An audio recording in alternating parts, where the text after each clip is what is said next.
Donc, des questions, des commentaires, des remarques. Je vais me lancer. Donc, ce qui me passe à l'esprit, c'est que votre projet, en fait, il est, je dirais, à double facette, dans la mesure où vous parlez de l'espace, donc c'est futuriste, c'est proposer des solutions donc, pour les astronautes.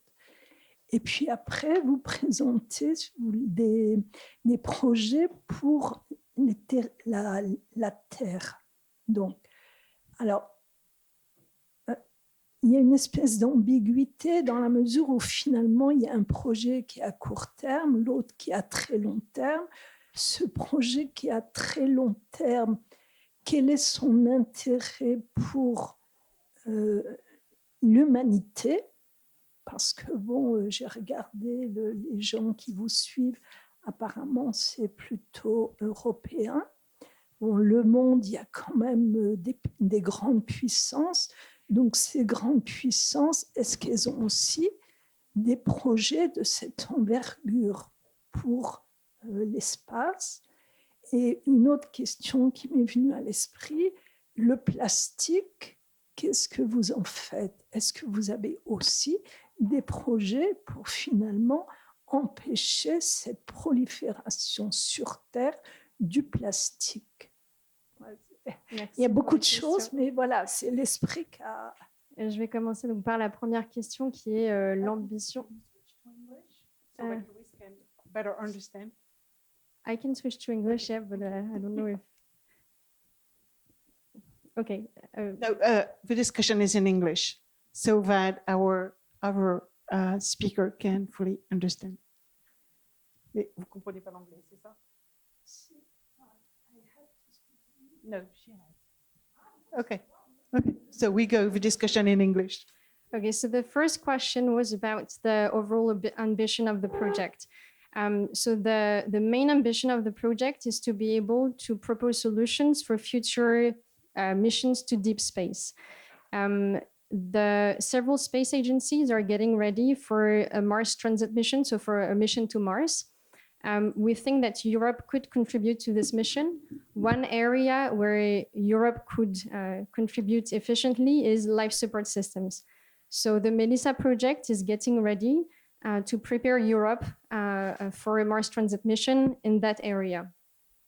I am not saying that the life support system of the first mission to Mars will be exactly the MELISA system. I'm just saying that we are preparing a catalog of solutions in case they are needed. Now, what we are seeing is that the space environment is so constrained and that we have to innovate. We have to come up with very disruptive and innovative solutions. These innovations can benefit the lives of citizens every day. So we are just saying that the work we are doing for space is very relevant for our everyday life, and it would be a pity not to transfer that knowledge and that technology to citizens back on Earth. But the main intention at the beginning is space. The second question was for plastics. So this is a very big problem that I don't think the MELISA project can answer. It's like a much broader problem. But we are looking at bioplastics that can be degraded by microorganisms or by living organisms in space. So we are not going to tackle the problem of plastics overall. We're just looking at alternative that can be degraded in space missions.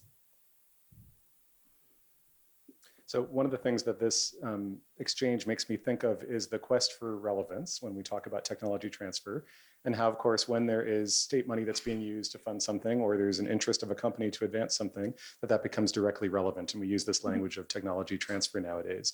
I'm struck by how familiar that is with the case of Tikhov that I had mentioned, where he wanted to address the nature of Soviet agronomy and to improve things here on Earth. But more interestingly than that, what I'm struck by is that he ended up falling into a world of Lysenkoism, as it was called, and an idea about the nature of heredity and agriculture that said there was no chance in nature, that everything was law-oriented and therefore had to be based on principles of dialectical materialism.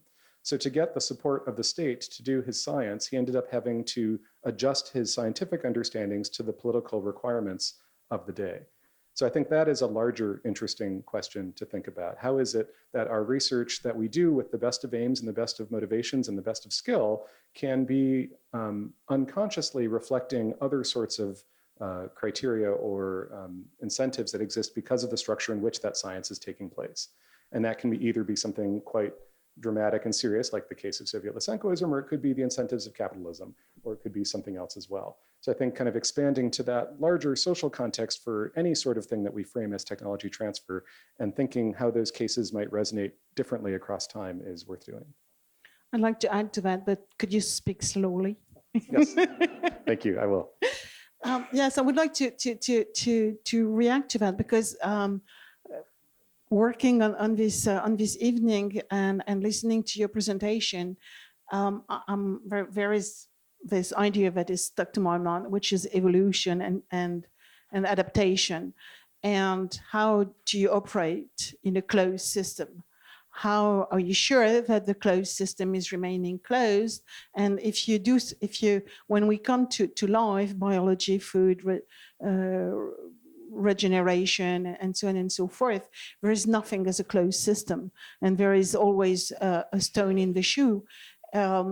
On top of that, I think that all living systems and the ecosystems are evolving. And you mentioned contamination. I think this is a very key word on how you stabilize something, and when you stabilize something, when it's linked to living system, it becomes dead. So what are your understanding, and how, from historical point of view, and from what you try to achieve to maintain a closed system alive? What are the difficulties? Very broad question. Yeah, I know. I'm talking from the space point of view. As I said, space missions are very strict in terms of requirements for the crew. So we have to develop systems that are safe, reliable, and robust.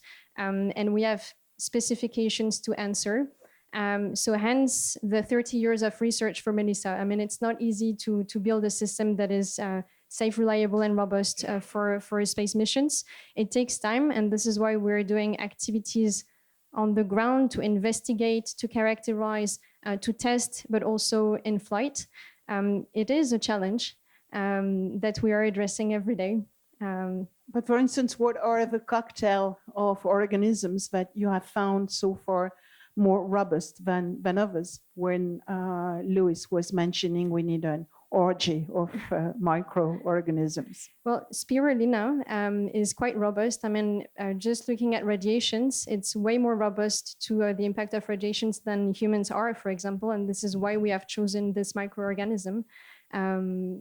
So yeah, it's part of the choices of the elements we're introducing in our system. I don't know if that answers your question, but yeah, spirulina is an interesting organism with respect to radiations. And I read that the Russian thought potatoes were the key to long-term flight.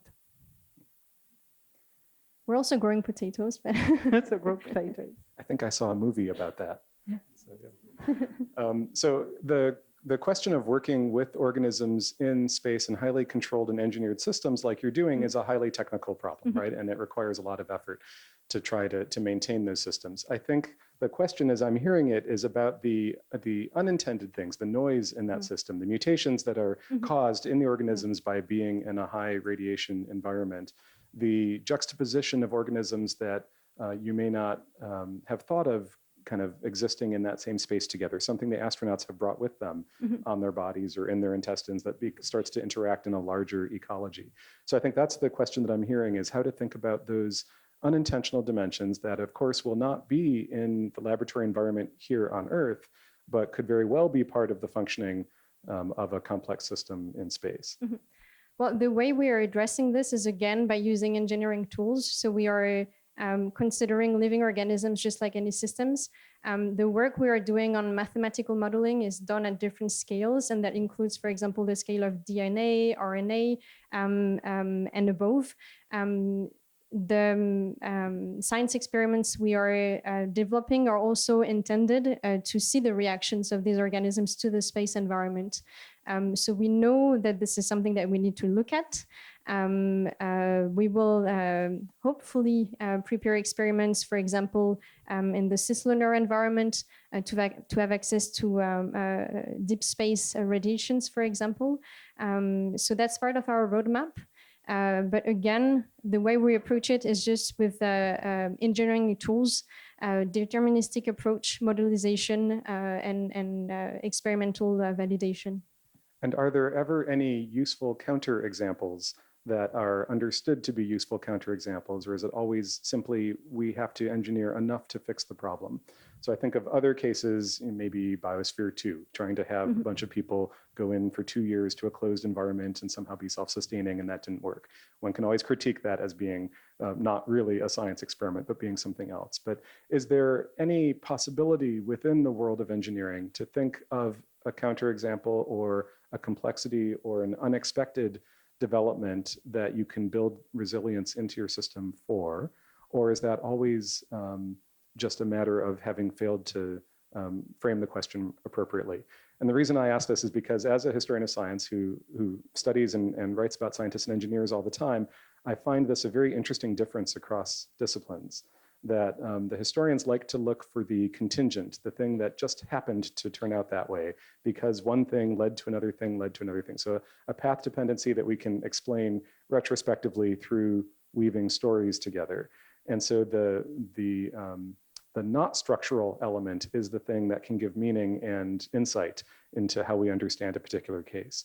But for many scientists and engineers, that's a very alien way of thinking. And, and those things are simply noise. And if only we did it better, we'd be able to solve it. Whereas then the person who encounters these issues from another realm might say, well, I see a theme here. I've seen Jurassic Park. I've seen Biosphere 2. I want to know, how do you account for those issues? And so we have at least 3 different realms of analysis that people bring to these questions. I'm just interested in your thoughts on that. Very long question. I mean, I'm always repeating the same thing, but because this is our approach, we have to build systems that are robust, safe, and reliable. So we cannot just send plants to space and hope that they survive or hope that there is no contamination. So we just have the basic engineering approach.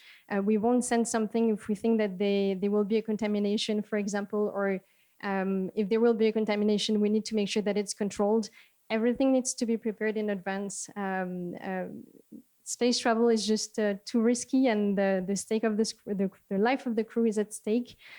So everything is tested and validated before. I can only answer that. Yeah. Is there any question? Oh yeah, a lot. Can I just react 1 second and then I give the floor and then we have to wrap up this section.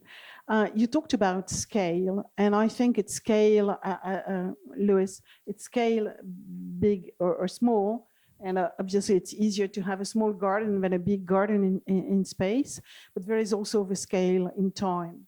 And I think there is a very important difference between being in space and living in space.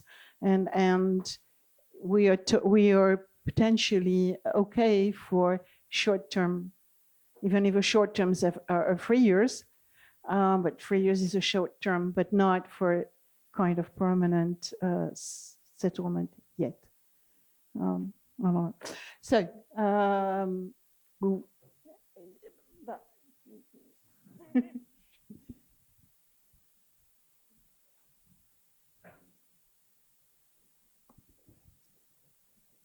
and my question relates a little bit to what you just said, Annick, and talking about growing spirulina in space. This is what I'm also very interested in.